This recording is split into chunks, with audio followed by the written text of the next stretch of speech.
जय श्री राम।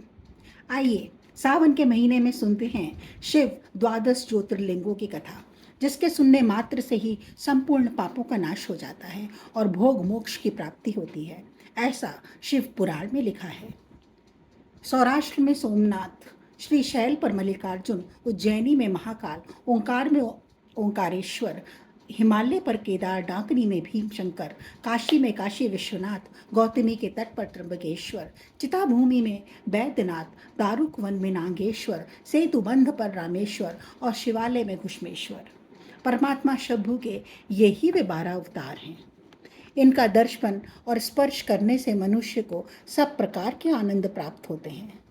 सबसे पहले अवतार सोमनाथ का है। इसका पूजन करने से क्षय और कुष्ठ आदि रोगों का नाश हो जाता है। यह सोमेश्वर नामक शिव अवतार सौराष्ट्र नामक पावन प्रदेश में लिंग रूप से स्थित है।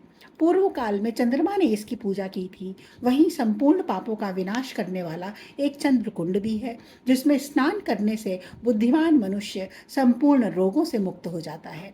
परमात्मा शिव के सोमेश्वर नामक महालिंग का दर्शन करने से मनुष्य पाप से छूट जाता है और उसे भोग और मोक्ष सुलभ हो जाते हैं। आइए सुनते हैं प्रथम ज्योतिर्लिंग सोमनाथ ज्योतिर्लिंग की कथा। दक्ष ने अपनी 27 कन्याओं का विवाह चंद्रमा से किया था। सब पत्नियों में चंद्रमा रोहिणी को अधिक प्यार करते थे। पत्नियों को बहुत दुख हुआ। वे सभी दक्ष के पास गई। दक्ष ने दुखी हो स्वयं आकर चंद्रमा को उत्तम नीति से समझाने तथा न्यायोचित बर्ताव के लिए प्रार्थना की, परंतु चंद्रमा इन सब से भी नहीं माने।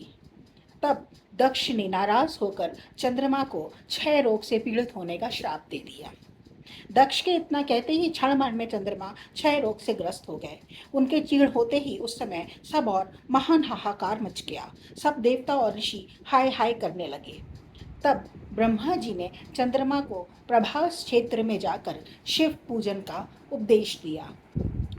चंद्रमा ने देवताओं के साथ प्रभास नामक शंभु क्षेत्र में गए और वहां मृत्युंजय मंत्र का विधि पूर्वक अनुष्ठान करते हुए भगवान शिव की आराधना की। अपने सामने शिवलिंग की स्थापना करके वहां चंद्रदेव नित्य तपस्या करने लगे। तब देवताओं और ऋषियों के कहने से ब्रह्मा जी की आज्ञा के अनुसार चंद्रमा ने वहां 6 महीने तक निरंतर तपस्या की, जिससे कि वृषध्वज प्रसन्न हो गए और उन्होंने चंद्रमा को दर्शन देकर उसे क्षय रोग से मुक्त कर दिया। निराकार होते हुए भी भगवान शिव फिर साकार हो गए। देवताओं पर प्रसन्न हो उस क्षेत्र के महत्व को बढ़ाने तथा चंद्रमा के यश का विस्तार करने के लिए भगवान शंकर उन्हीं के नाम पर वहां सोमेश्वर कहलाए और सोमनाथ के नाम से तीनों लोकों में विख्यात हो गए। आइए अब मल्लिकार्जुन के प्रादुर्भाव का प्रसंग सुनते हैं। जब महाबली तारकाशत्रु शिवा पुत्र कुमार कार्तिकेय सारी पृथ्वी की परिक्रमा करके कैलाश पर्वत पर आए और गणेश के विवाह आदि की बात सुनकर नाराज होकर कौच पर्वत पर चले गए। पार्वती और शिव जी ने वहां जाकर अनुरोध करने पर भी वे नहीं लौटे और वहां से भी 12 कोस और दूर आगे चले गए। तब शिव और पार्वती ज्योतिर्मय स्वरूप धारण करके वहां प्रतिष्ठित हो गए। वे दोनों पुत्र स्नेह से आतुर हो पर्व के लिए अपने पुत्र कुमार को देखने के लिए उसके पास जाया करते थे। अमावस्या के दिन भगवान शंकर वहां जाते थे और पूर्णमासी के दिन पार्वती जी निश्चय ही वहां पदार्पण करती थी। उसी दिन से लेकर भगवान शिव का मल्लिकार्जुन नामक एक लिंग तीनों लोकों में प्रसिद्ध हुआ। उसमें पार्वती और शिव दोनों की ज्योतियां प्रतिष्ठित हैं। मल्लिका का अर्थ है पार्वती और अर्जुन शब्द शिव का वाचक है। इस लिंग का जो दर्शन करता है वह समस्त पापों से मुक्त हो जाता है और संपूर्ण अभीष्ट को प्राप्त कर लेता है। इसमें कोई संशय नहीं है। तीसरा ज्योतिर्लिंग है महाकालेश्वर, जो कि उज्जैन में स्थित है। आइए उसके संबंध में चर्चा करते हैं। अवंती नाम से प्रसिद्ध एक रमणीय नगरी है।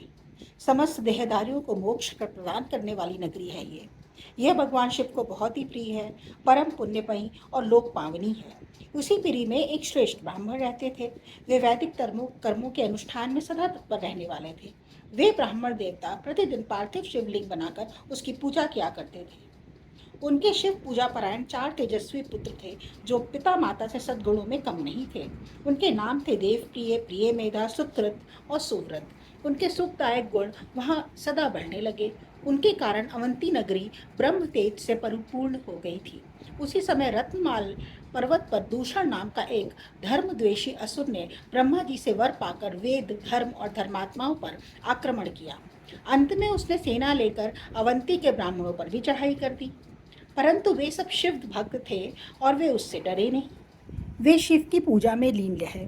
दूषण ने उन ब्राह्मणों पर आक्रमण कर दिया, परंतु वे भगवान शिव के ध्यान में लीन थे। दुरात्मा दैत्य ने जो ही उन ब्राह्मणों को मारने की इच्छा की, त्यों ही उनके द्वारा पूजित पार्थिव शिवलिंग के स्थान में बड़ी भारी आवाज के साथ एक गड्ढा प्रकट हो गया। उस गड्ढे से तत्काल विकट रूपधारी भगवान शिव प्रकट हो गए, जो महाकाल नाम से विख्यात हुए। महाकाल ने सेना सहित दूषण को अपने हुंकार मात्र से तत्काल भस्म कर दिया। तब इन ध्वजों ने प्रार्थना की कि आप जनसाधारण की रक्षा के लिए सदा यहीं पर स्थित हो जाएं। उनके ऐसा कहने पर उन्हें सद्गति दे भगवान शिव अपने भक्तों की रक्षा के लिए उस परम सुंदर गड्ढे में स्थित हो गए। वहां चारों ओर की एक एक कोस भूमि लिंग रूपी भगवान शिव का स्थल बन गई। वे शिव भूतल पर महाकालेश्वर के नाम से विख्यात हुए। ये थी प्रथम 3 ज्योतिर्लिंगों की कथा। आगे के अन्य वीडियोस में हम अन्य ज्योतिर्लिंगों के बारे में भी जानेंगे।